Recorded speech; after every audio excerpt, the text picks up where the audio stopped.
Our next session features two speakers that I have the privilege of knowing through my work in the water efficiency space. For those who don't know, I am the chair of the WERS Development Group and a co-producer of the Next Generation Water Summit as well. So I do work there, in addition to my work with Green Building Media.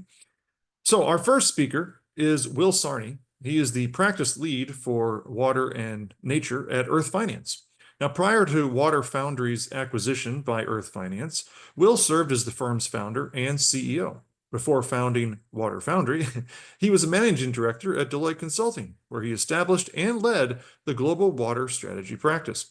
Will's a visionary leader in corporate water and nature strategy, technology innovation, and technology investing. He is an investor in water and ag tech companies and has been a sustainability and water strategy advisor to multinationals, water technology companies, investors, and NGOs for his entire career. He is the author of numerous publications and books on water strategy and innovation. He is joined by Jacob Atalla, who is the Vice President of Sustainability Initiatives for KB Homes. Now, through his leadership, KB Homes has won numerous WaterSense Builder of the Year awards.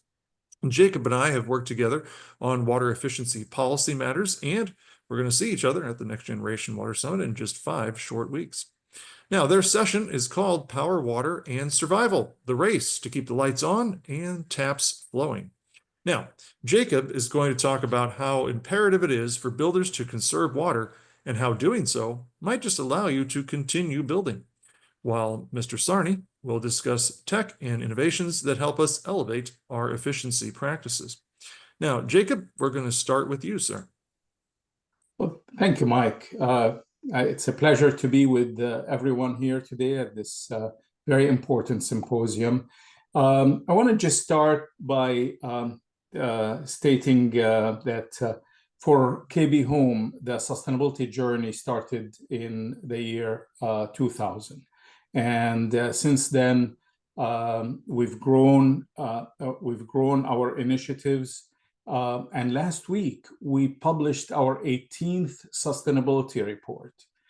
I invite you all to take a look at it if you'd like. But the one thing I want to highlight in there is that we respond to the Sustainability Accounting Standards Board SASB disclosure. In that disclosure, they ask, how many homes have you delivered that are in water-stressed areas? And they give the resource or the reference for what for these regions through an atlas called the Water Resources Institute, WRI, Water Risk Atlas. So then we map to that atlas, and during last year, 60% of our deliveries were in regions with high or extremely high baseline water stress. So for that reason, and for several years now, KB Home has recognized that water efficiency is an emerging home building imperative, and we took an early lead on it. It's putting it plainly, it is a right to operate issue. We are seeing that in some of the extremely water-stressed areas, and we're seeing sometimes local rules and regulations that either elevate the price of a water meter very, very high, or ask for bring water rights with you, or no permits for a while, moratorium on permits. So for these reasons, we leaned into WaterSense as our core water efficiency focus. Next slide, please. Just to give you a little bit more perspective, we have been a leader in the water efficiency in terms of counts. So we have over 26,000 WaterSense labeled homes and WaterSmart labeled homes. That's from the Southern Nevada Water Authority, which preceded WaterSense. And in a sense, WaterSense program is a result or a lot of its foundation came from the Water Smart program at Southern Nevada Water Authority. We've installed since 2009 over 1.2 million WaterSense fixtures, and all that together, the WaterSense labeled homes and the fixtures, we estimated to save 2.1 billion gallons of water a year. These kind of statistics help us as builders and developers in getting permits to build homes and deliver them to people who really need housing and need it to be affordable as well. And next slide, please. So with WaterSense, I just want to lean into two studies to set the frame for Will's conversation with us about innovations related to sustainability. But first, case studies that took these fundamental things, just WaterSense labeled fixtures, WaterSense labeled homes that are following the full guideline from the landscaping all the way to inside the house for WaterSense. And there are two studies that I think will help us today put a little bit of a framework around what we're going to talk about. One was in Las Vegas in 2022. And there are links to these. When you get the slides, there are links to both these studies if you'd like to take a look at them.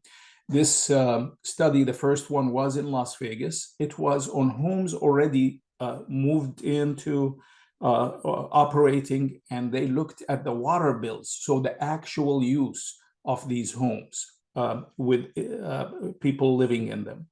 And it was very eye-opening to see the results of these homes versus homes in the neighborhood that are not WaterSense labeled homes. The other study came a few years later in 2024, and it is looking at also the water conservation through WaterSense labeled homes, but these homes also had heat pump systems and were net zero as well. And so the study here was about saving water and saving carbon, giving a little bit more context to that nexus of water and energy. Next slide, please. So let's dive just at a very high level with the results of these studies. So a summary of the first one, again, in Las Vegas, 160 homes, is that the medium water use of the homes that were in the study was 44,000 gallons per year, compared to what's around them at 94,000 gallons per year, 53% annual savings between the WaterSense labeled homes and what's around them. That's important for us as builders, and developers, as we go to get permits from jurisdictions, work with them on the water stress that they are facing in their area. It's also important to see that that kind of water, if you take 1 acre foot of water, 7.5 homes of WaterSense homes will be served by that water, versus if they were the typical homes, only 3 to 4 homes. These are the kind of statistics and techniques and results that we can take to jurisdictions to have a permit to operate. The next study, again, focused, next slide, please.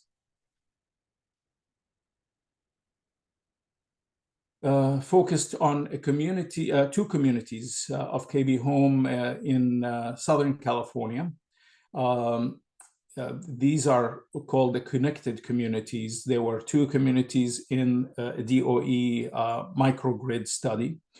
And these are net zero energy homes as well as WaterSense labeled homes. We're almost at build out now in that community.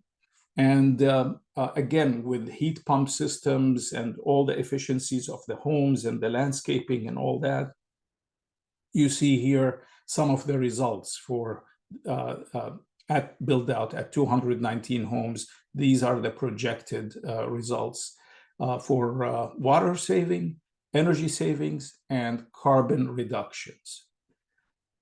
It can't get any better. But let's also, it does get better because the water savings and the energy savings create savings for the homeowners on their utility bills, which relates to what Sarah said in her opening remarks about lowering the total cost of ownership is part of how we improve affordability going forward. And next slide, please. I invite you to just read the whole report, but just this slide here for me says a lot. This is for the whole community, the 219 homes.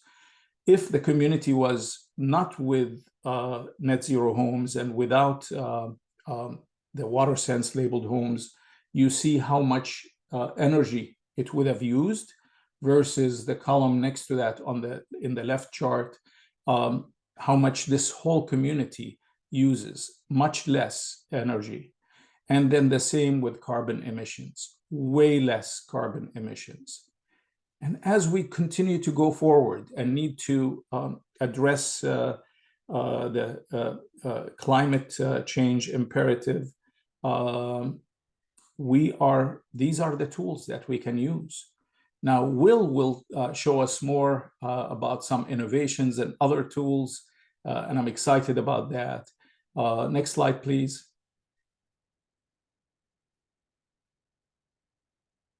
So just to close, we can save water and energy. We can enhance resilience with homes that can be resilient to drought, but also the resilience of the entire community to resist the water stress and mitigate it. And then, of course, supporting carbon reductions and improving affordability. With that, I'll turn it back to Mike and Will.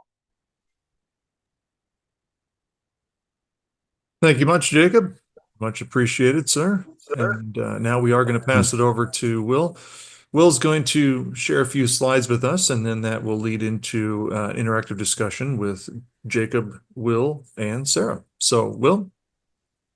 All right. Well, great. Thanks for the opportunity to be here. Exciting topic. Love talking about water and more importantly, innovation. Before I sort of dive into this, I want to just emphasize Jacob's point, which is so critical, and it was really well presented, that we're not doing any of these things in a silo. This is really about co-benefits and broader value creation, for the builder, the homeowner, and communities. So, thank you, Jacob, for teeing that up really nicely. I just really can't emphasize it enough. So, who am I? Recently, Water Foundry was acquired by Earth Finance. So, Water Foundry is now an Earth Finance company. I lead the water and nature practice for Earth Finance and work with my colleagues that are focused on decarbonization, how to finance decarbonization, and renewable fuels. So, and also a geospatial technology capability that's cross-cutting. So, in a good place and excited to really look at these issues in an integrated fashion. So, next slide, please. Why water? I will walk through the water risk reality here. Next slide, please. So I think you may have the wrong deck, but I will run through this. So why water? We've got roughly about 2.3 billion people that live in water-stressed countries. Almost 1 billion people don't have access to basic water services. About the value of water is roughly about $58 trillion, which is 60% of the global GDP, which was calculated by WWF based on data from, I want to say, 2021. Day zero, term of art, we hear that all the time. with the media talking about when communities might actually lose access to water, which is not really the case. What typically happens is that those can afford it get water, and those that can't pay a disproportionately high percentage for water. Next slide, please. Why worry? Water is undervalued. It's viewed as essentially free. Economic systems in both the public and the private sector don't really take into account what Jacob brought up with respect to the nexus between energy, water, and carbon. Water is poorly governed. In particular, if you look at the Colorado River Basin, you'll see that it's over allocated, and we're bumping into public policy and regulations that are about 100 years old. And Jacob again talked about climate change and carbon, and really what happens is that climate change is a threat multiplier. It makes the issues that we face in the world of water more severe in many ways. Next slide, please. I often talk about water as a wicked problem, and that it is not easily solved by, excuse me a minute, I'm having a problem on the technical side. It's not solved by one stakeholder group. And again, I want to refer back to Jacob's presentation that it really takes the builders, the communities, technology companies, investors, and so on to really come up with solutions to wicked water problems, but also intersection with climate. Next slide. This is an illustration of that point. What we see is that public sector has size and scale, but they don't have speed. Entrepreneurs have a lot of speed and focus, but they don't have scale, and everyone sits in between.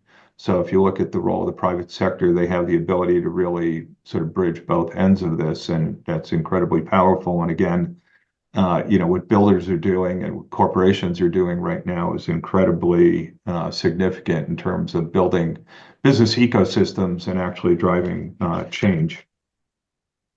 Next slide, please. I want to pause for a moment because this is in fact not the right deck. And maybe if I can just do a voiceover without slides, we can dive into a conversation if that works for everyone. Does that work for you, Mike? That works just fine, sir. The slides have been removed, and now it's all you, bud. Oh man, can you imagine? We're going to have a conversation. So, What's that? Yeah, what's that? But So anyway, questions.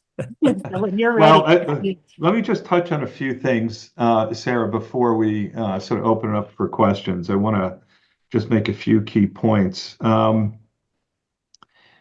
What this comes down to really in the private sector and the public sector is that water is now impacting economic development and business growth, ecosystem health, and social well-being. And once you start to bump into business disruption and not having enough water to grow your business, it really does sort of sharpen the mind, if you will. And I would say at large, the corporate world is really coming to grips with that and really understanding that water is a business risk, but also a business opportunity, which I'll touch on just a little bit later in a few minutes. So the economic impact is really, really critical. Jacob talked about that. And it has to do with, slow approvals and planning. It's impacting supply chain from a materials perspective in the built environment, but also other industry sectors, and then also construction and operations. So as you think about the role of water, how it's impacting business continuity and business growth, it's really across the entire value chain. And that's really, really important to keep in mind. I am a firm believer that all of this drives innovation. So if you start putting constraints on businesses and communities, you will find that entrepreneurs rise to the occasion, investors come in, and it's really, really exciting. And I should have teed up my conversation by warning everyone I'm an optimist.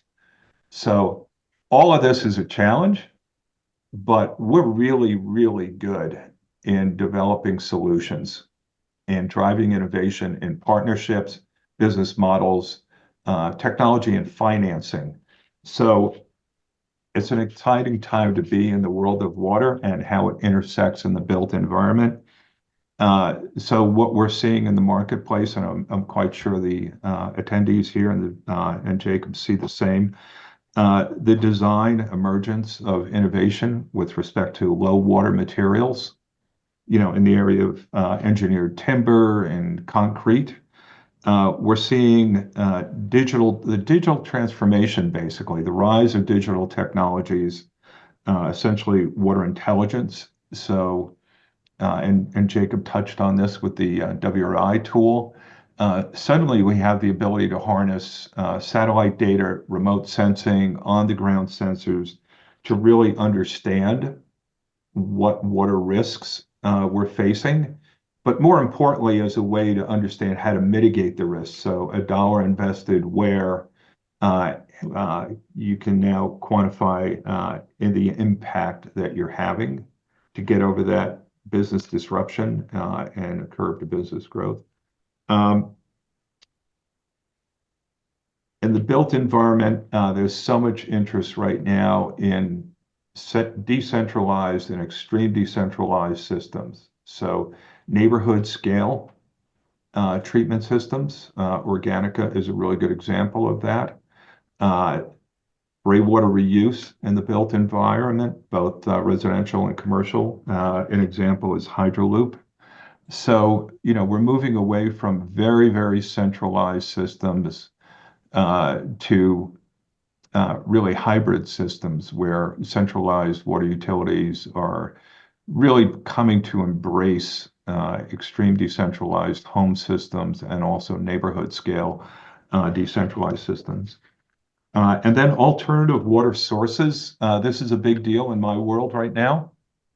And we're seeing corporations, but also other stakeholder groups, look at alternative sources, which includes air moisture capture for the home, scaling that up to the neighborhood scale, and also looking at how do we take other sources of water like rainwater and stormwater and put it to beneficial use. So I'd say ever so slowly, but we're getting there, is that we are rethinking water resources such as stormwater runoff and viewing them as a new source of water. So a lot of innovation in materials, the actual built environment, data acquisition and analytics, and also water reuse and alternative sources of water. One thing I'll touch on just real quick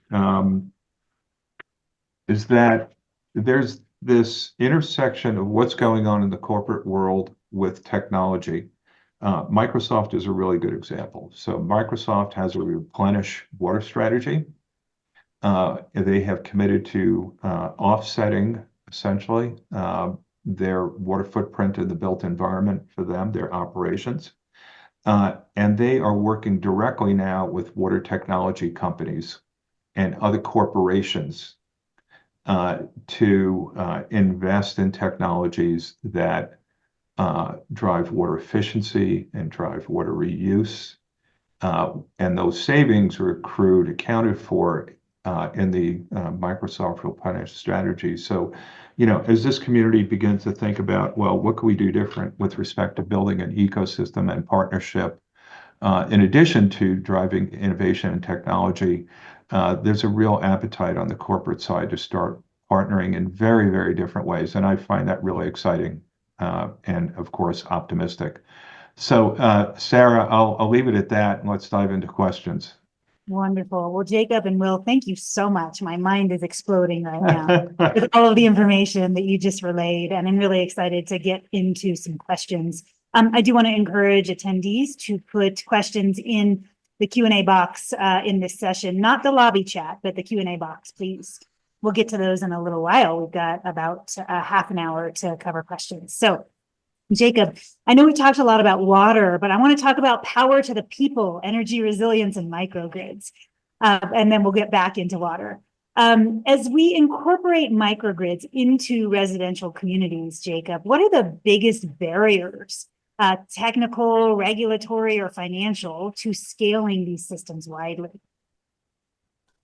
Yeah, so microgrids are a tool to offer resilience for the homeowners, power that is there when there are blackouts, and in the particular area that we worked in with DOE on a microgrid, that area does have what's called power safety power shutoffs, or public safety power shutoffs, okay?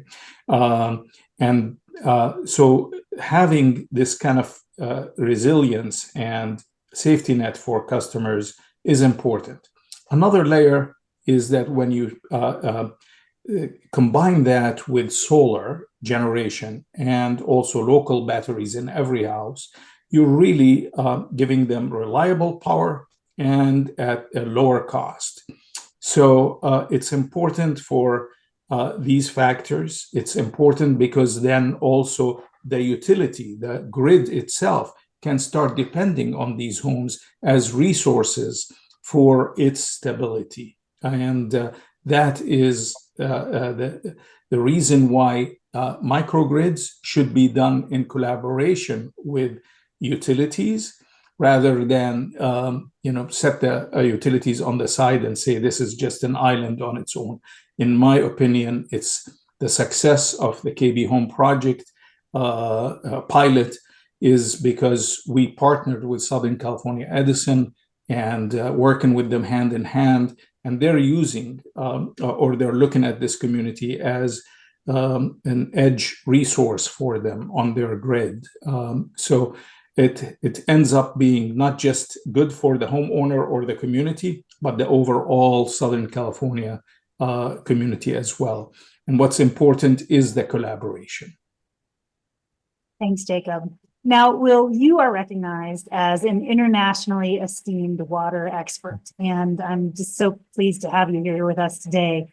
Let's talk about reinventing water innovation with respect to on-site generation.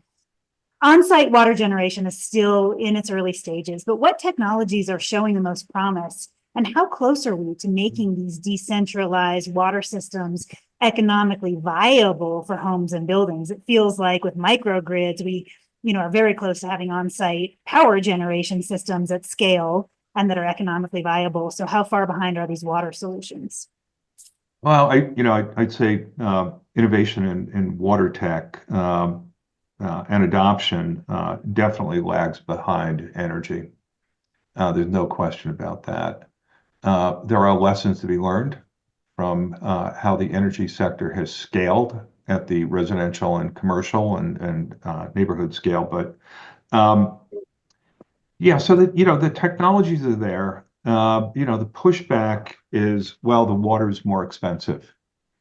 And well, that's true, but we have to do two things. And again, I'm going to keep coming back to Jacob's comments that we really have to quantify the co-benefits of moving to air moisture capture, small scale treatment.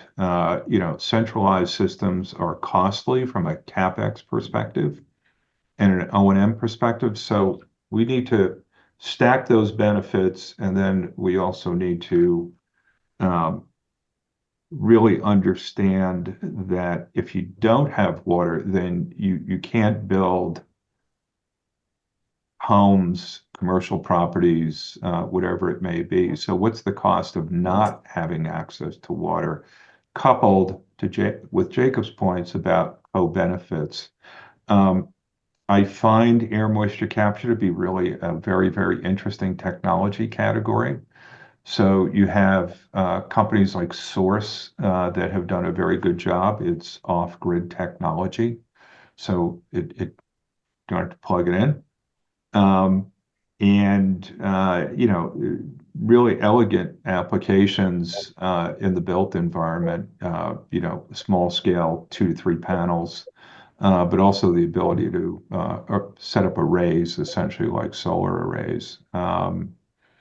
And then there are a number of other air moisture capture technology companies that use different types of desiccants that have a higher efficiency in terms of capturing water and then releasing it. So again, it's there.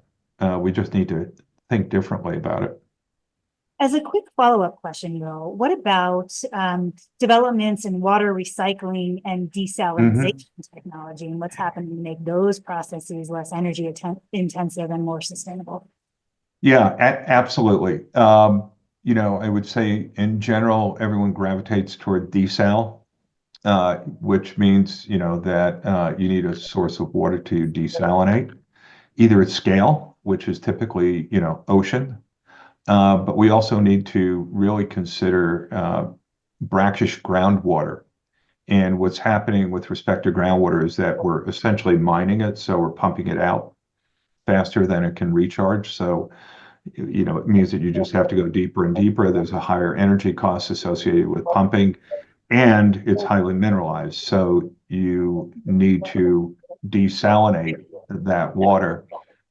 There are interesting technologies out there that are cost effective and small scale. There's a company by the name of Desalinator out of the Netherlands, and they have a solar desal tech. So again, weaving in solar that has obviously a very, very low carbon footprint. And as a power source, it doesn't have a water footprint at all. And they can use their technology to desalinate at the neighborhood scale, but also scale it up for you know, food and beverage manufacturer and so on. So yeah, we're getting there, and I'm glad you brought that up. You know, none of these technologies really sort of sit by themselves. So, you know, what are the bundles of technologies that you can bring to bear that would drive the cost down? Yeah, thank you. So Jacob, you have been talking about the energy water nexus for over a decade, probably more, since I've met you, which was a long time ago. How can builders and developers design for the circular integration of power and water systems to optimize resource management? Yeah, the time right now is wonderful. And like Will, I'm also an optimist and think that we will even have more opportunities for that in the future. But I think it all starts with identifying the co-benefits early on, understanding technologies and results related to it. But today, with heat pump water heaters, we're really just accelerating beyond the speeds that we were at in earlier years since I've known you. But I think heat pump systems and then perhaps some additional technologies. I'm going to mention one technology. I've been very excited about it, and I've used it. We've used it several times in some communities. It's a drain water heat recovery system. So here's a nexus story between water and energy, but on the way out, on the wastewater side of things. So from showers, so we collect water from all showers in the house, take them through one pipe that has two path systems in it. A core path that takes that wastewater that is hot showers, and around it, separate, is a loop of fresh water coming in that there is an air exchange between them, just like ERVs for air conditioning. here is an energy recovery system for wastewater.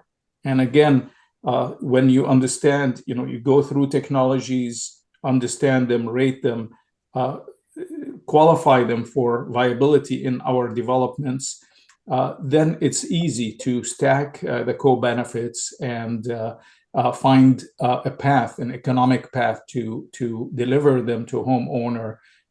In the case of the pipe, it's taken the new fresh water coming into the tank to get heated, elevating its temperature a little bit. So we have to heat it a little bit less and save energy in that regard, while also from the showers saving water. So I think these are the kind of techniques we gotta use, and there is still more to be done. So I'm hopeful for more technologies. Thanks, Jacob. Yeah. Will, let's talk about codes, regulations, policies, and incentives. What are you seeing out there that's accelerating adoption of next-gen water and energy systems? And then what changes would you most like to see from regulators? That's a great question. So in certain parts of the world, public policy aligns with and supports water efficiency and water reuse technologies. Obviously here in the U.S., it's a huge market, but ultimately it's local.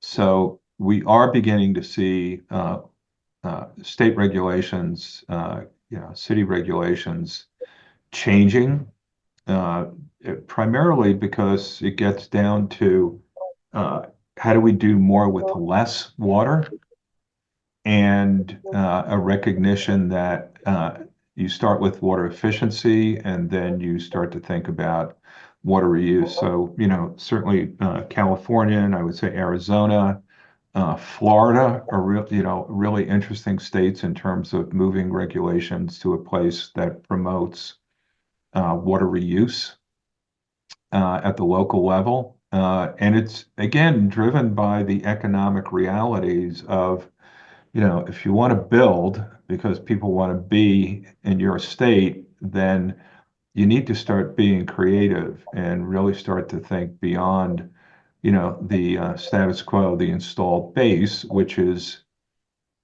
we treat water to primary drinking water standards, and then we send it to your home and you do whatever you want with it, to a place where we need to start reusing water over and over again.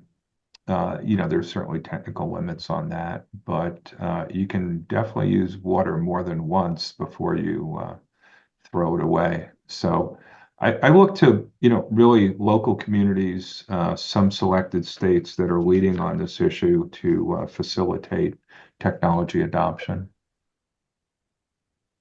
Great, Will. And as we transition to a more climate resilient infrastructure, how can we avoid making mistakes of the past? Well, we're humanity. We're people, so we're going to keep making some of them.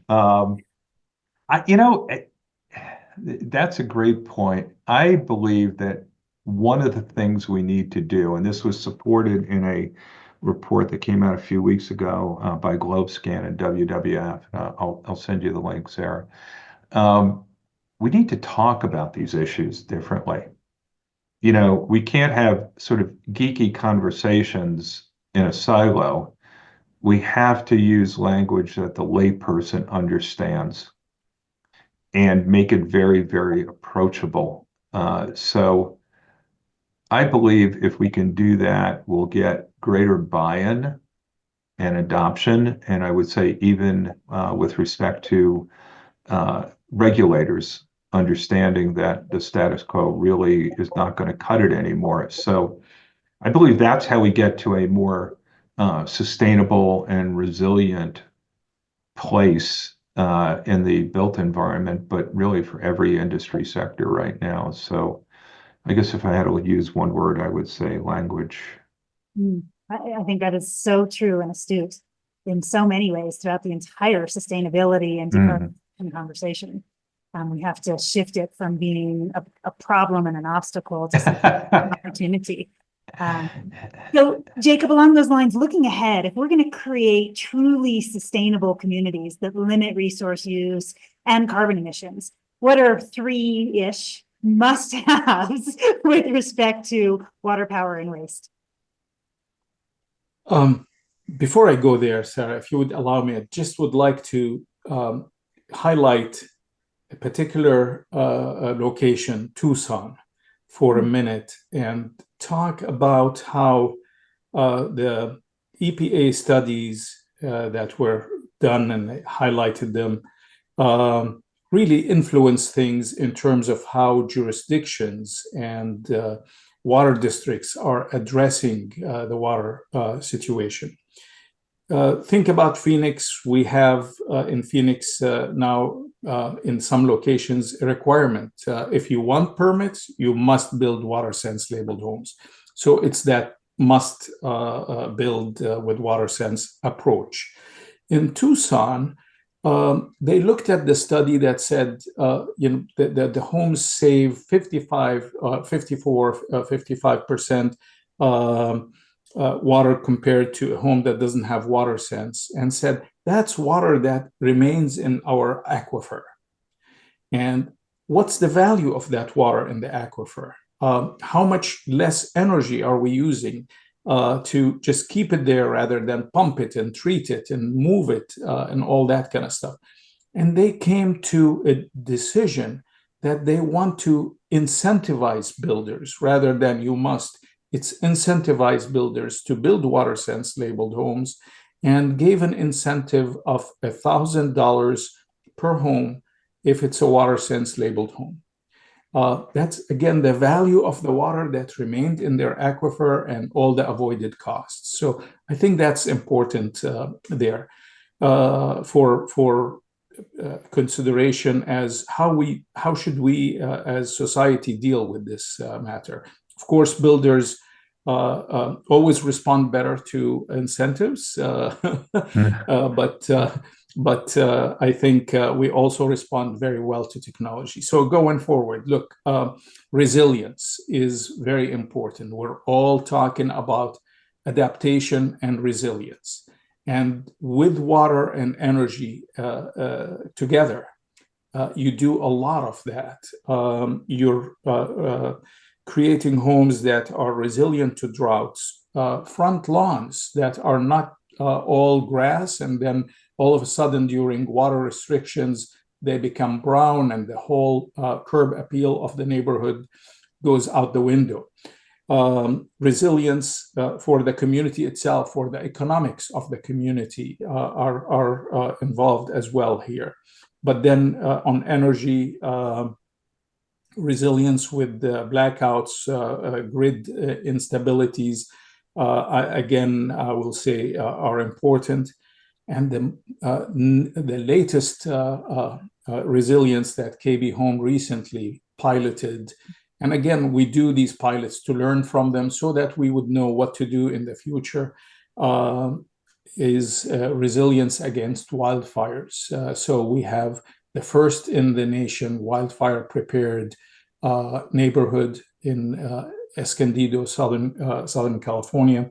We did that with the Insurance Institute for Business and Home Safety. We did it to learn because that community was in a high fire zone. The California fire maps continue to expand. In some counties, about 120% more land has been designated as high fire zone compared to just what they were in 2007, 120% more. So we have to adapt to all these things, and I believe that water and energy will continue to be very important for all builders. Thanks, Jacob.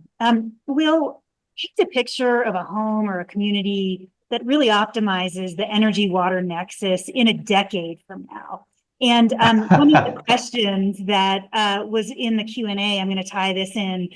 Someone is particularly asking about pool solutions, particularly in water parched areas. So maybe weave that into to your. I love pools. Okay, I'll preface this by saying, for the most part, we have dumb water homes right now. We have more smart water homes. So how do we get to a place where the home is digitally connected? So the homeowner, the community, the water utility absolutely understands on a real-time basis how much water is being used, can identify a leak, and also giving the homeowner and also the utility the ability to understand the quality of the water coming out of the tap.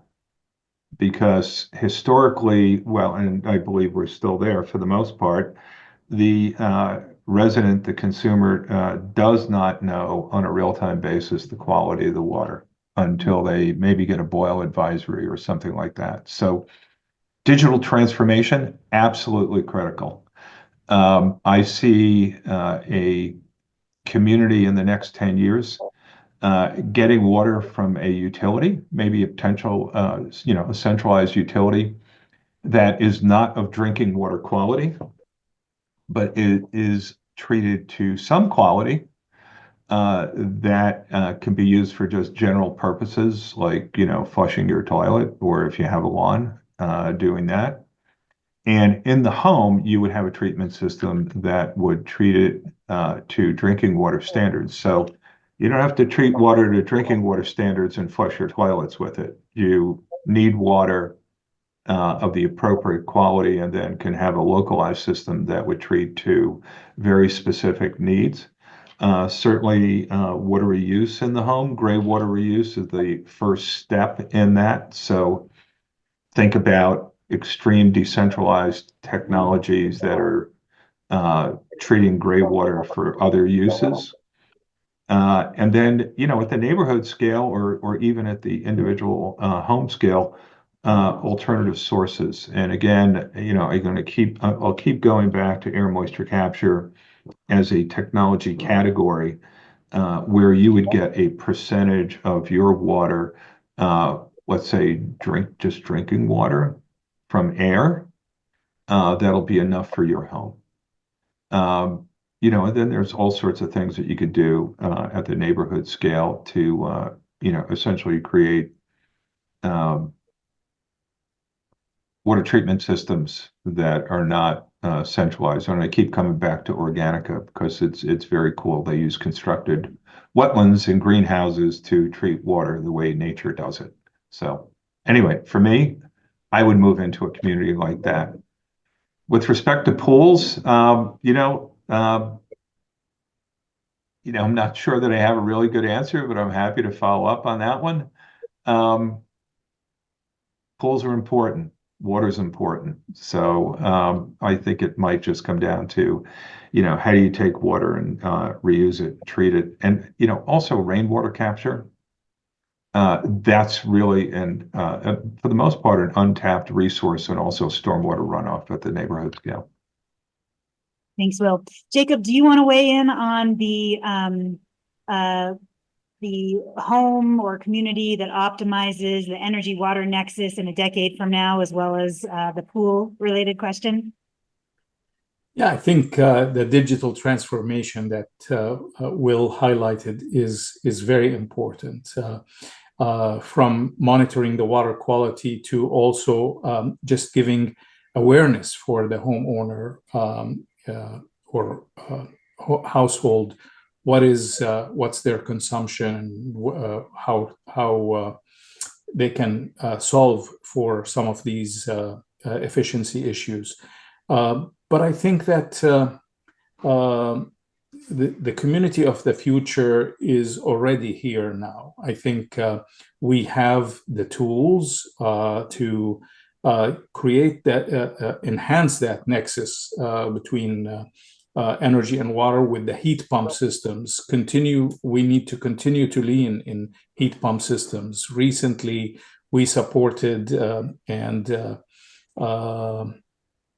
tested a new technology that uses one heat pump engine for both the air conditioning, as well as the water heater. So that's these are some of the things where heat pump technology will continue to improve going forward.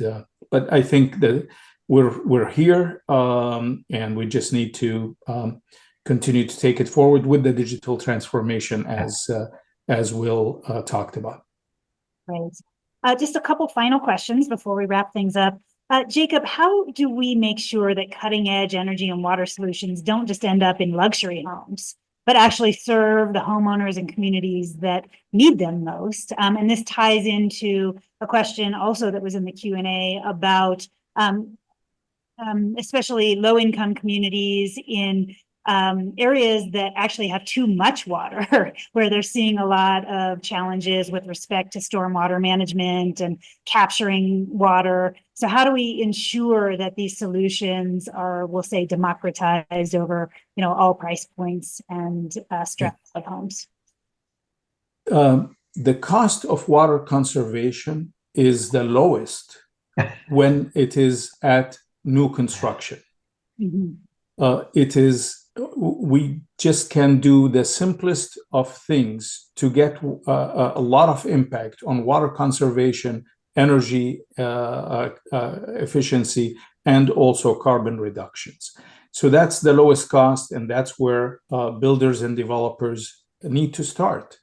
And when it is done, as we talked earlier, when you stack the co-benefits, you really start to understand the value of it. And so if we're all talking about return on investment, if there is a little bit more, a small investment upfront, but it's giving the homeowners value for many, many years, the total cost of ownership reduction, that's where cost should be, how it should be looked at. We may have an upfront small amount to add, but then the value continues and the benefits for the homeowners continue. So it's not, as you said in your opening remarks, it's not about the initial price point of the home, it's about the total cost of ownership. But the initial price of the home is still very important. We want to expand affordability and the base of households that can afford to move into new homes. So it's all about just that collaboration and starting to work with the companies that Will is highlighting, so that we can help them in streamlining how their product and process can work within a new home construction, therefore lowering the total cost at the beginning, and then we can coast from that point on. The customer can coast with a lot more lower water and energy bills. I'll stop here. Thanks, Jacob. So my final question to both of you, we've talked a lot about technologies. We've talked a lot about design practices and construction approaches. Will and Jacob, just to wrap up in the next 4 minutes, what are your kind of final closing comments? And do you have any tips, tricks, and hacks that you'd like to share with attendees in terms of changing mindsets? I know, Will, you talked about language. What else do you want to say in closing, just about how we can continue to innovate with respect to water and power challenges? One other point I would make, or will make, is that we are sort of locked into a mindset about how we pay for technology innovation and adoption. And I believe the biggest, most exciting opportunity in the world of water right now is innovation and partnerships. And the slide I had about, who solves wicked water problems, climate problems, fill in the blank. We need to think more creatively about who we bring into this conversation and how do we create value for not just the builder, not just the community or the homeowner, but the technology providers, the role of the multinational corporations in ensuring that their workforce and their customers, consumers, have affordable housing that is sustainable and resilient. So let's start with a broader palette. Thank you, Will. And Jacob, in 60 seconds or less. Yeah, and I'll go back to the total cost of ownership. So language, how do we speak with the customer? One of the languages is just the numbers. Show them the savings, show them the total cost of ownership savings, and bring them on board. At least start. That's the starting point for the conversation.